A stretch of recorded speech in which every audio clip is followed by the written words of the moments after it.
And here we are at Fine Music Breakfast. Annabelle Drumm here with you, and we're just looking for a very gorgeous day ahead. It's 13 in Penrith at the moment, looking for a high of 31, and 14 in Sydney, looking for a high of 27. There may be a thunderstorm a little bit later in the afternoon or early evening with a little bit of wind, and then it'll calm down again later on in the evening. But it's not that calm right here. We're having a great time in Studio B at Fine Music because I'm here with Nicole van Bruggen. Hello, Nicole. Good morning. Hello, Annabelle. Now, you're here from the Australian Romantic and Classical Orchestra. That's right. That's wonderful. Can you tell us a little bit about the orchestra? Because it's quite unique, isn't it, from compared to the other orchestras around the country? It is unique, that's right. Well, actually, we are about to celebrate our 5th birthday in 2 months, in December.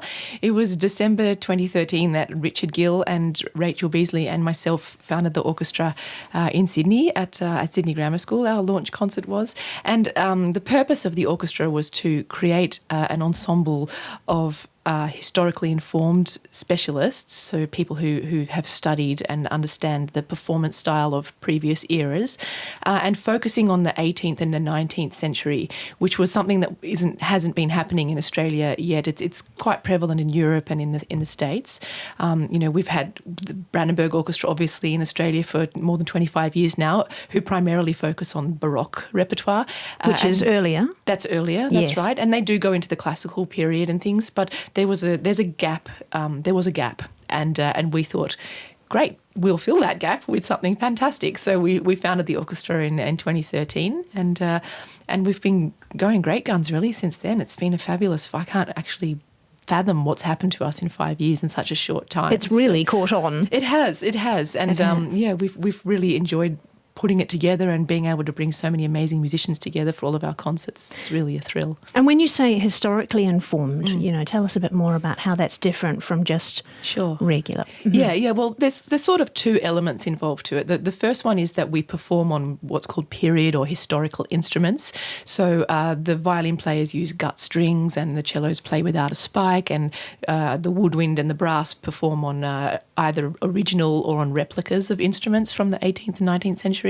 So that's one element. So it's an original sound, isn't it? It's more like what it would have sounded like in those days. That's right, yeah. It has a very, it's a much more earthy, intimate sound to it. We have a capability to create a lot more sound colours on our instruments. They're much more flexible. So that's some of the benefits of the period instruments. But the second element to what we do, and in some ways I find is much more important really, is the style that we perform in, and it's in a way it's like the language that we speak when we interpret the music.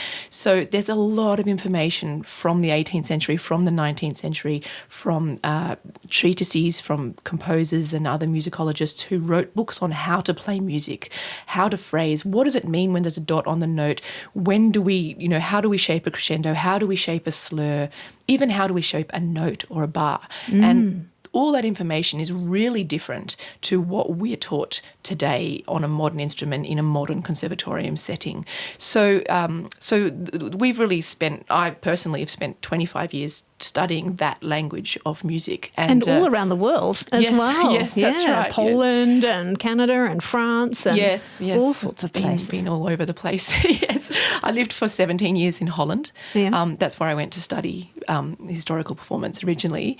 And I was only going to go for 2 years, do my master's and come back to Australia, but I got the bug. And once I was there, and there was so many opportunities in Europe, and it was so wonderful to be engulfed in this tradition and this culture of classical music. So I stayed and worked and played in orchestras all over the world, sort of basing myself from Holland. And there's so much knowledge there, isn't there? Because if you've got this big population of around Europe, that you must have a lot more experts that want to learn. They all learn from different things and they pull it all together. And so many people you can draw this knowledge from. Absolutely. There's sort of small epicenters of expert knowledge around the place. And that's why I went to Holland, because The Hague is one of the most famous places for studying that period style. Basel is another, and Bern and London, and there are various places you can go to really delve deeply into that information, and everyone sort of seems to congregate in those areas. So, heaven, in other words. Absolutely, absolutely. In heaven. Well, we've got a little recording here from a piece that was recorded in The Hague, wasn't it? That's right. The Catholic Church. I haven't got the CD in front of me now. I can't remember which church it was now. It was a long time ago. I'll have a look at it while it's recording. But it's a piece by Stamets. Stamets, yes. Yep. And by the New Dutch Academy, which you were general manager of, is that correct? That's right, yeah. So a long time ago now. I don't even want to think about how long ago.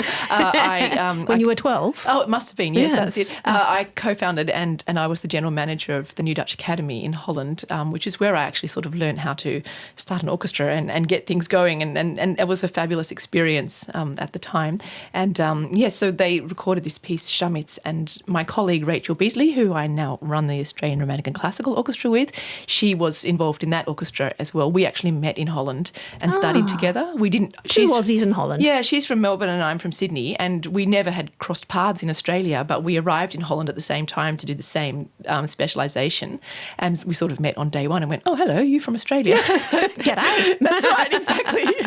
And that's where that all sort of started as well, and then we worked together in the New Dutch Academy as well. So lovely. That's got a lot of history to it. That sounds good. Let's have a listen. This is the Allegro movement from the Sinfonia a Quattro in A by Stamets.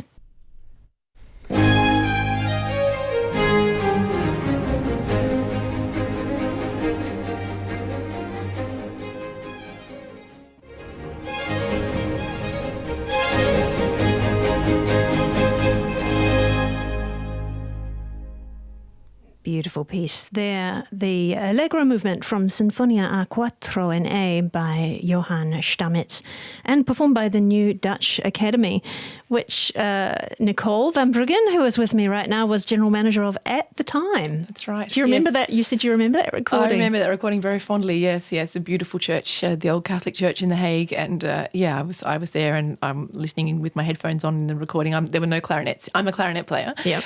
There weren't any clarinets in that piece. So I was behind the desk doing the listening and getting the balance and helping with the sound, and it's fabulous memories. And when it says old Catholic church, how old is that? Oh gosh, it would be probably 17th century, I guess, 16th. Yeah. So it's pretty as well then. Yeah, right? Beautiful Baroque church. Yes, lovely, very ornate and fabulous acoustic. We used to give a lot of concerts in that church as well because it's such a lovely acoustic. Great acoustic, yeah, beautiful. So you and Rachel both came back and started working on the Australian Romantic and Classical Orchestra. That's right. And let's have a look at the season, the program that you've got lined up for next year. So you've got it all laid out, already organised. That's right. Yep. So we've got 3 concerts coming up. Do you want to talk a little bit about those? Absolutely. So we've just launched our 2019 concert season in the last couple of weeks. So that's why I asked if I could come and have a chat with you about it this morning. We're starting off in March with a bit of a nostalgic concert, actually. It's called Madness and Confrontation. We've named the title of the concert. And it's really looking, because we're having our 5th birthday this December, the coming concert in March is really a bit of a celebration about us and our orchestra and how we met and looking back. So Richard Gill, our artistic director, he was conducting Marriage of Figaro in Melbourne in 2012. And Rachel and I both went and played in that project and did the opera season. And it was during that opera season that he looked at Rachel and me and said, we should keep this going. This sounds really great, because that was a period instrument orchestra which had been put together for that opera, and so that was when the 3 of us put our heads together and said, yeah, actually that's a great idea. Let's do that. And so we're starting off the concert season with the overture to the Marriage of Figaro as a sort of reminiscent of 2012 when it all was born. And we've got 2 fabulous soloists joining us in March. The wonderful baritone David Greco, Sydney-based, and Melbourne-based soprano Jacqueline Porter, and they'll be coming to sing a couple of arias from Marriage of Figaro with us and do a little bit of recit in between, and I'm sure that's going to be really really beautiful, fabulous vocal talent there. So one's madness and one's confrontation? I don't know, I haven't thought about it that way. No. Well, the madness comes from the original title of the Marriage of Figaro. It comes from a play called The Day of Madness, The Days of Madness, so that's where we took that from. And in that program program, Rachel and Richard have invited me to play the Mozart Clarinet Concerto. Yes, we performed the Mozart Clarinet Quintet last year in 2017, and it was received really well, which I was very flattered about. And so Rachel and Richard said, look, everyone loves it. Why don't you play the concerto as well? So, fantastic. So they twisted my arm. So I'll be putting that in the program as well.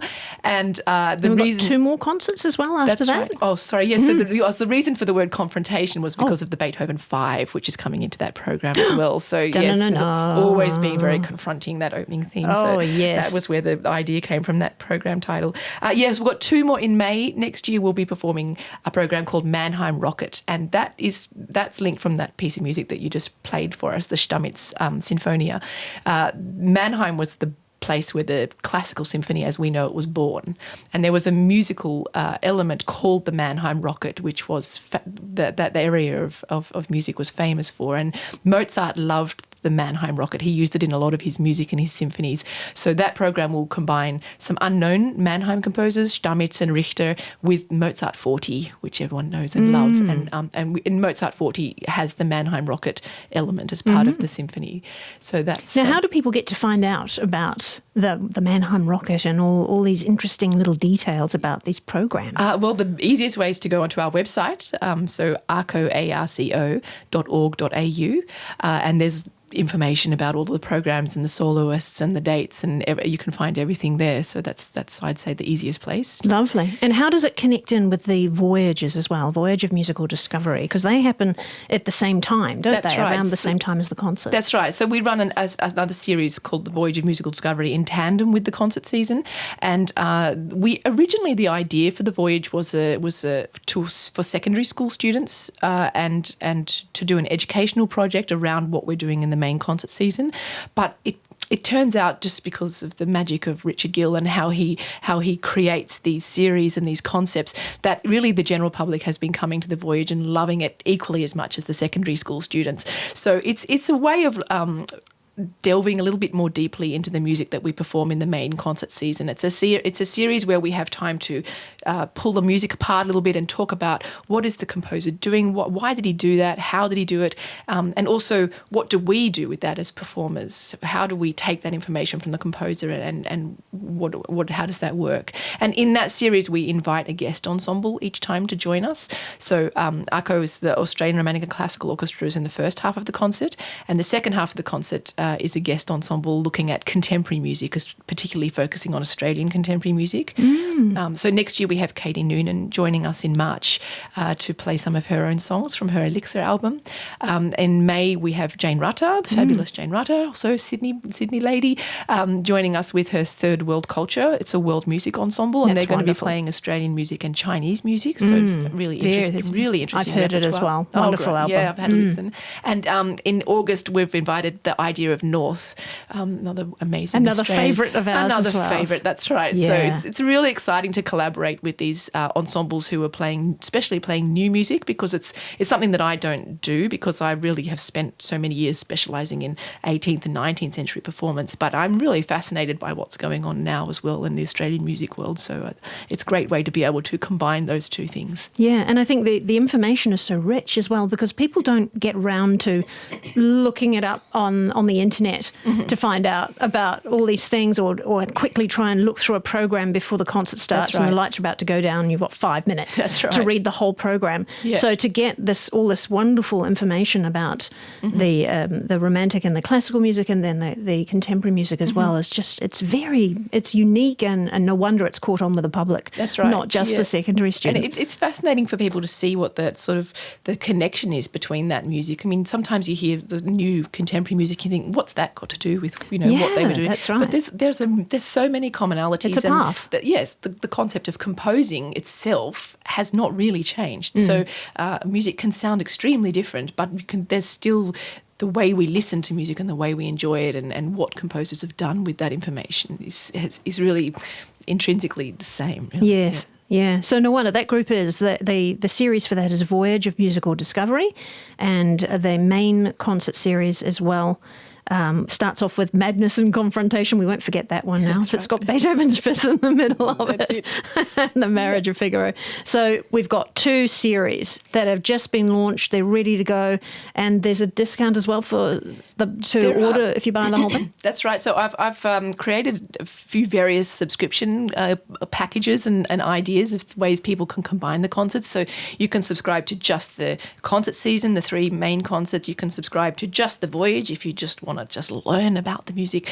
You can subscribe to all 6, of course, but you can also subscribe for the 2 March concerts together. So, for example, you come to the Madness and Confrontation and the Voyage. Accompanying Voyage, and likewise in May and in August. So there's lots of combinations that people can put together according to what suits them. Wonderful. And where can they read about these as well? That's also all on our website, arco.org.au.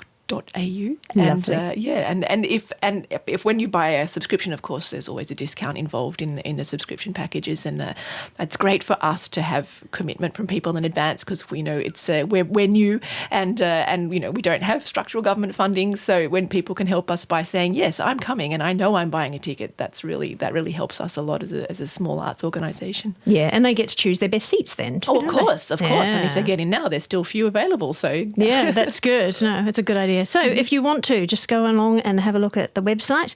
Thank you so much, Nicole, for coming in. It's been my pleasure. Thanks for letting me chat about it all. Oh, it's so passionate. I can see you're passionate in the music. And I can't wait to get playing, actually. March is a long way away.